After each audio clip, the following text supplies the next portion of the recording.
Halo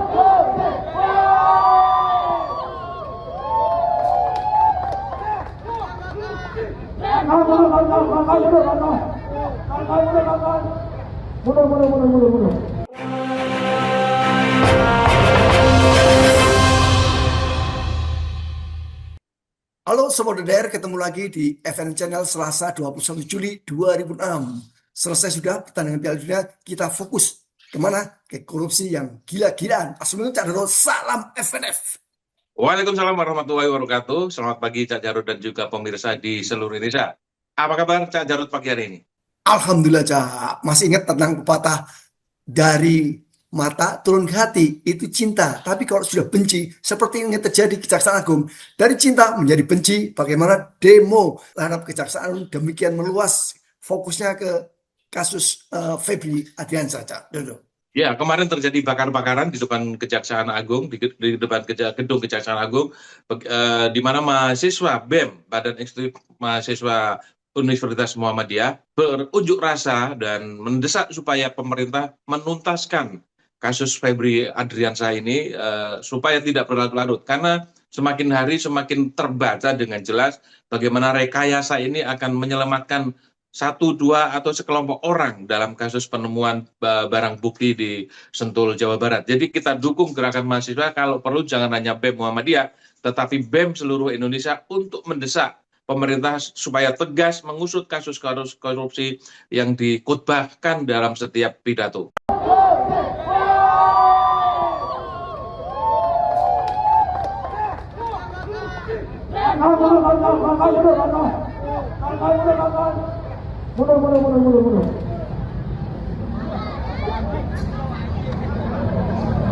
Kalau kita ingin menegakkan hukum, satu yang harus diwaspadai soal siapa yang jadi tersangka dalam kasus Febri Ardiansyah. Tersangka iya Febri, tapi perlakuan hukumnya sangat berbeda. Ketika Don Rito sudah ditahan, bagaimana dengan Febri sampai sekarang menghilang?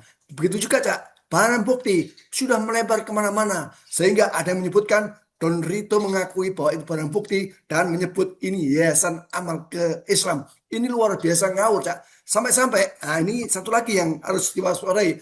Akhirnya pengacara Hotma minta maaf. Kenapa? Ini sudah melebarkan kasus bahwa Polri tidak seizin Prabowo dalam menangkap Febri Ardiansyah. Sekali lagi, tidak ada aturan hukum yang menyebutkan hal itu. Cak dulu.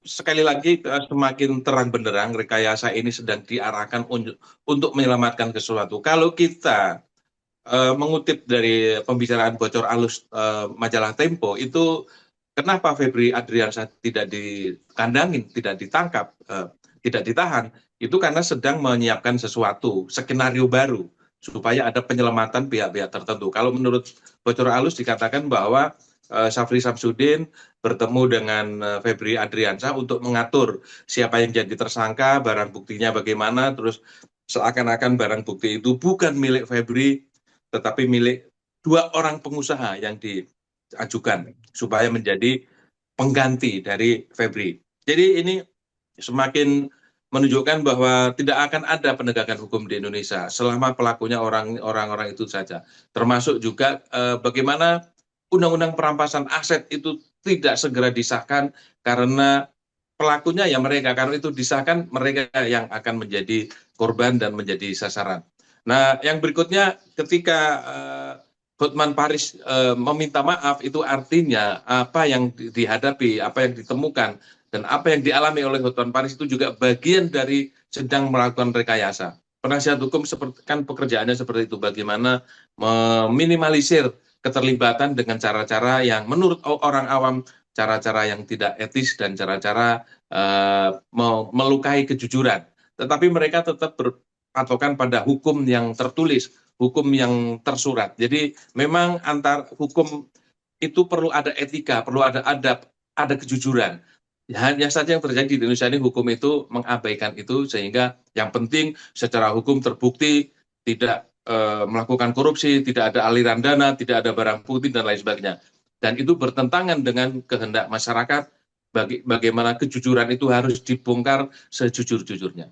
Dengan ini saya menyatakan maaf sebesar-besarnya atas pernyataan saya pada waktu konferensi pers di kasus mantan Jampitsus yang mengatakan, lu punya otak nggak sih? Namun perlu saya jelaskan, yang dikutip oleh media hanya bagian akhirnya, tidak dikutip secara utuh. Kenapa saya mengucapkan begitu?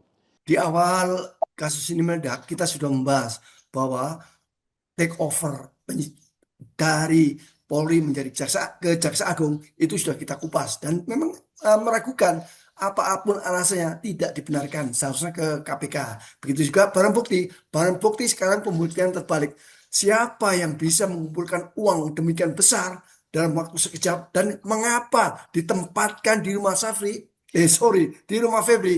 Ini adalah logika terbalik. Kalau itu barang bukti kejahatan dan hasil penangkapan Jambinsus ketika itu, silakan taruh di Kejaksaan Agung, bukan di rumah pribadi. Inilah pertanyaan besar yang harus dijawab siapa? Siapa lagi kalau bukan Pak Prabowo yang harus dengan tegas menyatakan hukum seberat-beratnya. Jangan melipir Pak Prabowo. Ya, seharusnya tidak terjadi pengalian kasus ini kepada Kejaksaan Agung, karena kemudian polisi tidak bekerja sama sekali. Sementara polisi sudah memiliki data yang sangat akurat untuk menyasar perilaku buruk dari para pejabat tinggi di Kejaksaan Agung.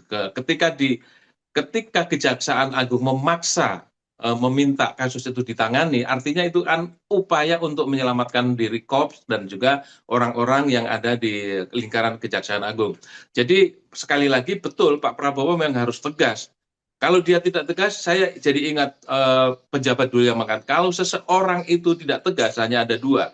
Satu bodoh, kedua terlibat. Hanya itu, nggak ada arti lain, tidak ada terjemahan lain ketika seseorang itu tidak tegas. Nah, sampai sekarang Pak Prabowo itu di mana tegasnya? Tegasnya hanya di podium. Saya ingin, saya mau, rakyat harus. Hanya itu. Tidak pernah ada implementasi di masyarakat bagaimana ketegasan itu diwujudkan dan rakyat merasa senang dengan ketegasan itu. Yang kita tonton hari ini adalah korupsi yang sedang ditangani Kejaksaan Agung dan publik sudah a priori dulu bahwa ini akan nanti terbuka lebar-lebarnya, seterbuka-tebukanya, dan seadil-adilnya. Sangat tidak yakin publik terhadap penuntasan yang dilakukan oleh Kejaksaan Agung ini. Dan cara supporter, silakan simak ketika kasus ini meletus, kasus Febrian Adriansa meletus, apakah Pak Prabowo sudah menyatakan menggelegar di depan podium saat pidato? Tidak pernah. Tidak pernah menyatakan hal serupa. Ini adalah tanggung jawab saya sebagai kepala negara. Bukan soal pengusutan koruptor yang lari ke yang jauh sana. Dan sekali lagi, Sobat Doder, Pak Prabowo semakin bergeser pembicaraan. Ini soal pangan, soal MBG. Sangat mengenaskan. Di saat warga semua berharap Pak Prabowo tegas dalam pelaksanaan penegakan hukum, sudah bergeser ke arah pangan. Saya sedih, Zak, melihat rapat di kabinet kemarin, Zak. Oh, rapat yang melibatkan seluruh menteri dan wakil presiden. Iya. Jadi ya itu jadi rapat kabinet ternyata Pak Presiden tidak duduk berdampingan dengan Wapres dan Wapres berada di barisan para menteri. Ini pertontonan yang lucu dan menggelitik bagaimana Presiden dan Wapres kelihatannya sudah tidak akur. Nah, kalau ketidakakuran ini karena Pak Prabowo membaca situasi di masyarakat bahwa sebagian besar masyarakat tidak menghendaki Wakil Presiden Gibran ini, ya kita apresiasi Pak Prabowo. Kalau dia mulai sadar, jaga jarak, tidak melibatkan Wapres dan sebagainya, kita akan setuju. Tapi kalau itu hanya kebetulan atau mungkin memang pada saat rapat itu harus posisi seperti itu, ya kita tidak tahu. Tapi kita berharap Pak Prabowo mendengarlah jeritan publik, mendengarlah harapan masyarakat supaya Pak Prabowo tegas dan berpihak pada rakyat. MBG yang digembar-gemborkan berpihak pada rakyat mungkin betul, tetapi yang harus dihabisi adalah para pejabat, para orang-orang pengambil keputusan yang mengambil jatah MBG untuk dikorupsi untuk kepentingan mereka. Ini sesungguhnya yang diprotes oleh masyarakat luas. Benar, Cak. Bayangkan, Cak, siapa yang diuntungkan dengan proyek MBG ini? Satu, institusi Polri yang memiliki begitu banyak dapur MBG dan juga institusi TNI. Pak Prabowo sadarlah, ini proyek Anda itu ditumpangi untuk apa? Bancaan korupsi. Anda tidak bisa berkilah. Banyak data yang diungkapkan oleh MBG Watch. Mengenaskan, Cak. Iya, salah satunya dan juga mungkin salah banyak, bukan salah satu lagi, banyak sekali kasus-kasus yang sudah diungkap oleh masyarakat dan juga BGN Bot. Terakhir adalah Bupati Kebumen, seorang perempuan yang memiliki 200 dapur SPBG. Kita harus klarifikasi lagi ya. Mohon maaf, kita harus validasi lagi. Tapi berita yang muncul dan itu sudah viral, Bupati Kebumen memiliki 200 dapur SPBG. Bayangkan ya, kalau dikatakan MBG ini adalah program untuk memberdayakan UMKM, memberdayakan masyarakat di bawah, memeratakan hasil pembangunan, memeratakan APBN, ternyata bullshit semuanya. Karena sebelum sampai ke bawah, pejabat yang punya otoritas, punya wewenang dan dekat dengan kekuasaan, mereka lah yang dulu yang lebih dulu mendapatkan kesempatan itu. Kalau MBG memang betul tujuannya untuk memeratakan pembangunan, jangan ada pejabat satupun yang memiliki SPBG. Harus betul-betul orang daerah, orang yang tidak punya bisnis, orang yang tidak punya jabatan, dan betul-betul orang ini ingin berusaha dan ingin menikmati kue pembangunan. Tapi yang terjadi hampir di seluruh Indonesia, anggota DPR, bupati, wali kota, polisi, tentara di daerah di seluruh Indonesia pasti memiliki dapur SPBG yang tentu saja mereka melibatkan para pengusaha pusat ataupun di daerah. Sementara rakyat biasa hanya sebagai kuli, hanya sebagai sopir, security, dan juga petugas kebersihan dan petugas masak. Itu yang terjadi. Kalau dikatakan itu pemerataan, tidak ada pemerataan. Tetap aja para penguasa yang menikmati APBN 335 triliun itu.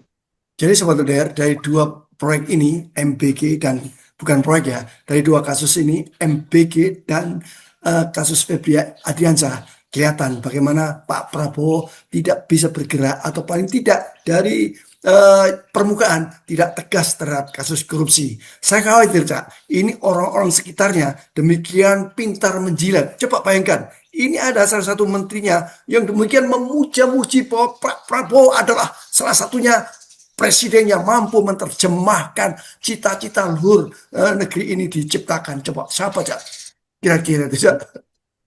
Ya, akhirnya kita maklum kalau presiden itu tidak bisa berbuat tegas karena masukan yang masuk ke dalam telinga, informasi yang masuk ke dalam telinga di Presiden Prabowo adalah informasi-informasi yang baik-baik saja, yang jauh dari kenyataan, dan itu biasanya dilakukan oleh para penjilat, dilakukan oleh menteri-menteri yang tidak punya kapasitas dan kapabilitas. Kalau untuk menutupi kekurangan itu, maka para menteri itu biasanya menggunakan jurus menjilat, memuja-muja pemimpin, siapapun pemimpinnya, dari zaman SBY, zaman Jokowi, zaman sekarang Prabowo, menterinya itu jelas kok, menterinya itu dan menjilat. Dan kita sudah tahu sebetulnya isi otak menteri itu memang jauh dari harapan, nggak punya ide, nggak punya gagasan, tidak punya terobosan yang bermanfaat untuk rakyat banyak. Dia hanya memposisikan diri supaya aman di mata presiden. Maka bagaimana caranya? Dijilat sejilat-jilatnya presiden, siapapun presidennya, supaya presiden tetap memakai orang itu. Jadi loyalitas yang dipakai oleh menteri itu adalah dengan cara menjilat sejilat-jilatnya, bukan menunjukkan prestasi, bukan memaparkan ide gagasan yang tujuannya untuk mensejahterakan rakyat. Tidak, hanya jilat modalnya, jilat, jilat, dan jilat. Dan kita itu pencemaran mata itu. Pencemaran mata dan telinga melihat menteri yang setiap hari menjilat kayak gitu. Saudara, kalau Anda penasaran siapa menteri yang rajin menjilat, istilahnya jago Rolling Stone, silakan simak di akhir video ini karena kita tayangkan di sini. Jadi dulu, monggo, kata-kata hari ini barangkali bisa disampaikan secara bernas dan lugas. Pak Prabowo, kalau Pak Prabowo tegas sebagaimana pidato di berbagai tempat, bersikaplah tegas dan berani, jangan banyak pertimbangan. Jangan lagi memperhatikan atau mempedulikan atau menimbang-nimbang apakah ini akan menyasar ke Jokowi atau tidak, apakah ini merugikan saya atau tidak, apakah ini merugikan partai saya atau tidak. Jangan. Selama itu adalah kasus korupsi, itu harus dituntaskan setuntas-tuntasnya, jangan terlalu banyak pertimbangan. Karena pemimpin yang banyak pertimbangan nanti hanya akan merugikan masyarakat.